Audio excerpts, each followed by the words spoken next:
మగువలారారమ్మా మనసార స్వామిని కొలచి హారతులియ్యరమ్మా.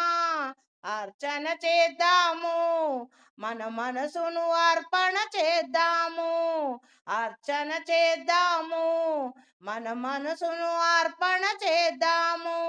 స్వామిని మది నిండుగా మదిలోన నిలుపుకొందుమమ్మా. కోవెలను కడుదాము, స్వామికి మదిలోనే కోవెల కడుదాము. 10 కాలాల పాటు పసుపు కుంకములు నిండుగా ఐదవతనము ఇమ్మని కోరుకొందుము.